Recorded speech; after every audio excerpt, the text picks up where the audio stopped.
তাড়াতাড়ি বাজারে যাও, বাজারে যায় বলো গুরুস্থানে যার যার আপনজনের লাশ দাফন করছে তারা যার যার কবর পারে দাঁড়াইতো। সব নোটিশ পাইয়া, নোটিশ কি সাধারণ কেউ করছে নাকি? না, আমার নবী নোটিশ করছে, আসো। হাদিসটা আমার কাছে ছিল অনেক আগে। ও বন্ধু, আমার নবী আপনার নবী নোটিশ করলো। নোটিশ করার পরে সবাই আইসা দৌড়াইয়া যার যার কবরে পারে দাঁড়ায় গেল। এবার সাহাবারা মনে মনে কয়, আজকে আমরা দেখতে চাই যে এই কবরের দিকে তাকায় নবী কান্না করছে, এই কবরে পারে এসে কেডা দাঁড়ায়? সুবহানাল্লাহ, আর বড় করে কথা সুবহানাল্লাহ। প্রেম হাসাই প্রেম কাদাহি রে দয়াল, এই কি প্রেমের পাওনা। ওরে এই তাহিরি প্রেম করিয়া কলঙ্ক ঘোষণা, প্রেম করিয়া প্রেমিক মরে রে বাবা, শাহজালাল মরে না। আয়াসনা মাজারটা ভাঙছে, এখনো জিন্দা আছি আমরা। শাহজালালের উত্তর শুনি এখনো জিন্দা আছে, কাউরে এখান থেকে মানুষ কথা সাহস থাকলে আয় না। যেদিন থেকে মাজারে দর্শ ওই দিন থেকে দিচ্ছি কি করে ডাকি আনছ। ফোন পানি দেখতেছ না, ফোন পানি পরিষ্কার পানি দেখবা, পরিষ্কার পানি অন্ধকার হয়ে গেছে। উপর থেকে গজবটা নামবো, কেমনে নামবো? করোনার মতো নামবো। করোনা কইছে ঘরে তাহ, হিরা নামলে তোকে বাইরে তাহ।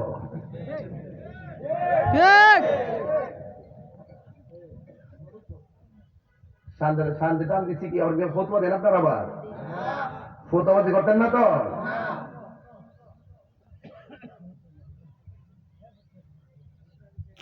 সাহসটা কত! সব সাহাবীরা লাইন ধরে দাঁড়িয়ে গেছে, সব সাহাবীরা লাইন ধরে দাঁড়িয়ে গেছে। ওই মুহূর্তে আমার নবী আপনার নবী আসলেন গুরুস্থানের ভিতরে। এবার সাহাবীরাও অপলক দৃষ্টিতে তাকায় রইলেন, না জানি রে ওই আযাবের কবরের পাড়ে এসে কেডা দাঁড়ায়।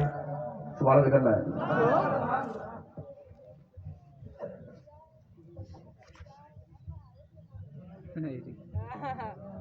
সবাইকে মারহাবা কর, আরো জোরে করে মারহাবা। ডাক দিয়া বলেন, সাহাবীরা তাকাই রয়েছে কবরের পরে কে দাঁড়ায়। ওই সাহাবীরা তাকায় দেখতেছেন কবরের পরে ইয়াং ছেলে আসে নাই, ইয়াং মেয়ে আসে নাই, একদম বুড়া একটা মহিলা লাঠি বর কইরা কইরা ওই কবরের পারে এসে থরথর করে দাঁড়ায় রয়েছে। মহিলারা জিজ্ঞাসা, কেন আইলেন? আমি আসছি রাহমাতুল লিল আলামিন আদেশ করেছে। এবার নবী আমার মহিলাদের ডাক দিয়া বলে, মা গো, ও মা, আপনি যে কবরের পারে আসছেন, আমরা জানতে চাই কবরের পারে যে আপনি আসলেন, এই কবরের মানুষটা আপনার কি হয়?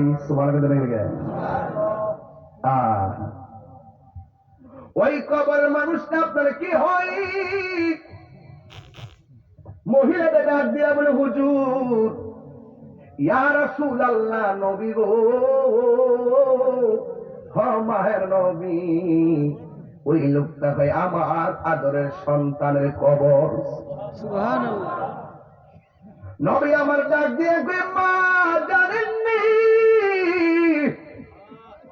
কবর আপনার পোলা কেমন আছে?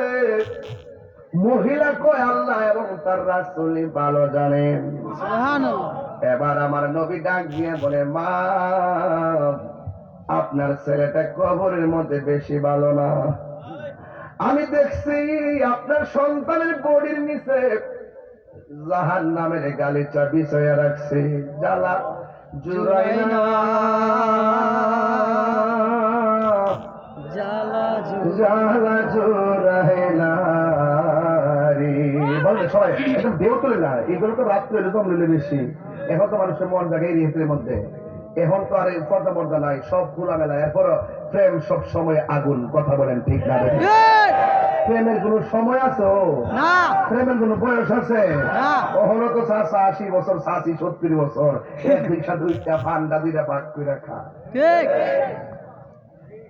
রূপে সংসার আটকায় না, সংসার আটকায় ভালোবাসায়। রূপে যদি সংসার আটকাইবে তাহলে বড় বড় সুন্দরীদের বিচ্ছেদ হয়ে গেছে কেন?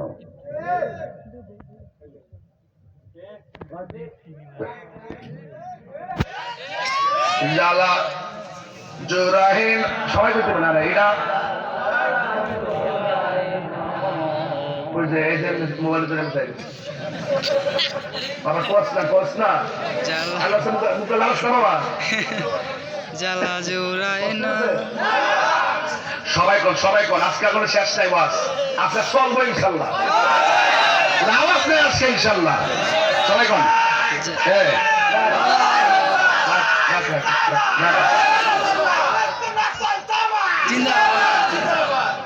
জ্বালা জোড়ায় না, জ্বালা জোড়ায় না। দিয়া আমার বাবা নিয়ে এসে জ্বালা সবাইকে দিব। জ্বালা জোড়ায় না, জ্বালা জোড়ায় না রে। ওরে ভিতরে লাই গাছে আগুন, পানি দিলে নিবে না, জ্বালা জোড়ায় না, জ্বালা জোড়ায় না রে। জ্বালা জোড়ায় না, জ্বালা জোড়ায় না। যেই জ্বালা মোর অন্তরে জ্বলে, সেই জ্বালা কি ঠান্ডা হইব জলে ডুব দিলে? কথা গন্তি কিনা?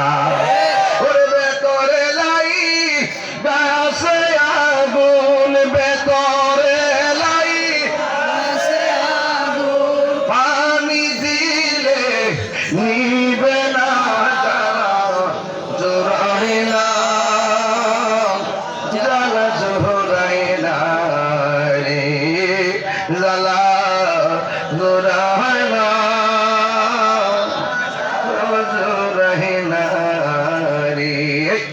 একটা জবানও বন্ধ রাখবেন না, মোহাম্মদে মায়ার সুরে বলুন সুবহানাল্লাহ। নবী আমার ডাক দিয়া বলে, আম্মা গো, আপনার পুরাটার কবরে জাহান্নামের গালিচা বিছায়া দেওয়া হয়েছে। এই কথাটা শুনলে পৃথিবীর মা কান্দে, কিন্তু ওই মহিলা আর কান্দে নাই। ওই মহিলা আযাবের কথা শুননা, সন্তানের কবরে আযাবের কথা শুননা, মহিলাটা হিল হিল করে হাসতে শুরু করলো। নবী আমার ডাক দিয়া বলে, মা, আপনার সন্তান কবরে কষ্টে আছে, আপনি কাঁদলেন না, বরং আপনি হাসলেন কেন? মহিলাটা ডাক দিয়ে ইয়া রাসূলুল্লাহ, নবী গো, নবী গো, মায়ার নবী, আমার কেন হাসি আসতেছে জানেননি? এটা আমার সন্তান, পৃথিবীর সব মা সন্তানের জন্য পাগল, সব মায়ার দরদি মা, কিন্তু আমি হাসতেছি একটা কারণে, আমি আনন্দ একটা কারণে। এই সন্তানটার আমি পেটের মধ্যে ধারণ করেছি গো নবী। আমি যখন পেটের মধ্যে ধারণ করলাম, অনেক স্বপ্ন আমি দেখেছি। এই সন্তানকে নিয়ে আমি ঘুমাইছি, ঘুমের ঘরে লাথি মারছে, চোখের পানি পালায়া কাঁদছি। এরপরে আমি দুনিয়ার কাউরে কষ্টের কথা ভাত বসাই নাই। আমার সন্তানটা যদি ভূমিষ্ঠ হবে, হবে। আমার পেটের মধ্যে লাথি মেরে অনেকে বলছে আমি মরার মতো হয়ে গিয়েছিলাম, আল্লাহ আমারে বাঁচায় রাখছে। এরপরে ভূমিষ্ঠ হওয়ার পর আপনার ডানের থেকে বামে, বামের থেকে ডাইনে আমার বুকের উপরে রাইকা রাইকা একটা দুইটা না শত শত কাঁথা বিজাইছে আর আমি পরিষ্কার করছি। কিন্তু আমার সন্তানদের আমি তিলে তিলে মানুষ করছি। কিন্তু আমার সন্তানটারে উচ্চ শিক্ষা অর্জন করার পর আমার সন্তানটার প্রতি আমার যে আশা ছিল, এই আশার বাসা ভাঙ্গা আমার সন্তানটা আমার ঘরের কোনায় ঢুকাই দিছে। আমার রোগ হলে আমার খবর নেই না, আমার শারীরিক চিকিৎসা দেয় না, আমার খবর নেই না, খাওয়া দাওয়ার খবর নেই না। ও ইয়া রাসূলুল্লাহ, আমার সন্তান আমাকে কষ্ট দিতে দিতে এমন কষ্ট আমার দিছে, আমি আর সহ্য করতে পারি নাই। আমি আল্লাহর কাছে দুইটা হাত বাড়ায় বলছি, আল্লাহ আমার সন্তান আমাকে যেই কষ্ট দিছে গো, আমি আর সহ্য করতে পারি নাই। ও আল্লাহ, আমার সন্তান আমার দুনিয়ায় কষ্ট দিছে, তুমি তার আখিরাতে কষ্ট দিও। আমার সন্তান এখন কষ্টে আছে, আমার মায়া লাগে না কেন জানেননি? আমার আল্লাহ যে আমি পাগলের দোয়াটা কবুল করছে, এর চাইতে খুশির খবর আর কিছুই হতে পারে না। আল্লাহু আকবার। ইয়া রাসূলুল্লাহ, নবী গো, এই জন্য আমি হাসতেছি, আমার আল্লাহ যে আমার ডাকটা শুনছে, এর মানে কোন আমার আল্লাহ আমার প্রতি মেহেরবানি করেছে। এবার আমার নবী, আপনার নবীর মহব্বত আর মায়ের মহব্বত তো এক জিনিস না।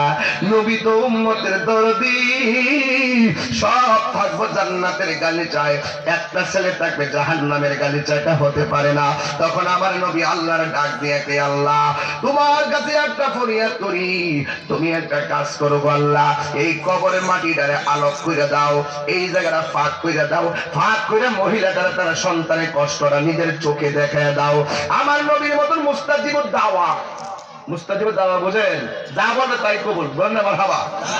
নবীর মতন এমন মুস্তাজিবুদ দাওয়ার কিছু নাই।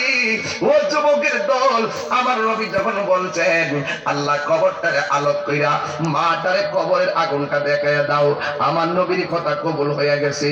কবরের জারিগুলা খুলে গেছে, আর মহিলাটা তাকায় দেখতেছেন সন্তানটা কবরে জাহান্নামের গালিচার মধ্যে আল্লাহ আল্লাহ করে বাঁচাও বাঁচাও বলে কান্না করতেছে।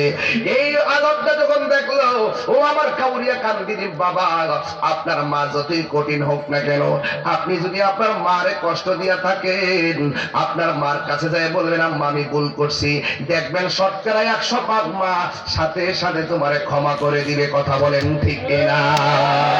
জান্নাতের চাবি আমার মা, আমার গো, জান্নাতের চাবি আমার মা। মা যার বেঁচে নেই তার মতো দুঃখী নাই, মা যার বেঁচে নেই তার মতো দুঃখী নাই, খালা ফুফু মায়ের মতো না। মা গো, জান্নাতের চাবি আমার মা, তুমি আমার আগে যেও না গো মরে। যুবক, এখনো সময় আছে, কবরে যাওয়ার আগে মার কাছে মাপ চাও। ওই মার জন্য দোয়া করে যাবেন নি? কথা বলা, মার জন্য দোয়া না করে যাবেন, যারা আছেন হাত তোলেন। কেউ নাই? তাহলে আশা করি সবাই থাকবেন, মার জন্য দোয়া করব। ওই মার রুহের মাগফিরাতের জন্য, মার রুহের মাগফিরাতের জন্য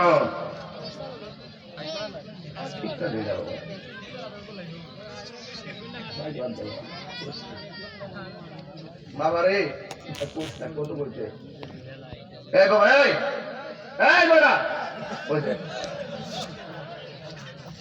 কই যা দেশ আসিনি মা বাবাদের দোয়া দরকার আসেনি? লাস্টে একটু জিকির হইতো না ইনশাল্লাহ। তো জিকিরের আগে, দোয়ার আগে একটা কথা দেখেননি, ওই একটা কাগজ আর আগে লিখে রাখছে, হুজুর একটু কালেকশন করেন। তাই ভাবছি যে ওয়াজের একটা ফিনিশিং না দিয়ে করলে মানুষের কষ্ট থাকে। এখন যে কথাগুলো কইছে আমার মনে একটা কথা ফালাই দেওয়ার মতো কথা কই না আজকে। কথা ঠিক না বেটে? তো এই প্যান্ডেলটা করতে কত লাগছে?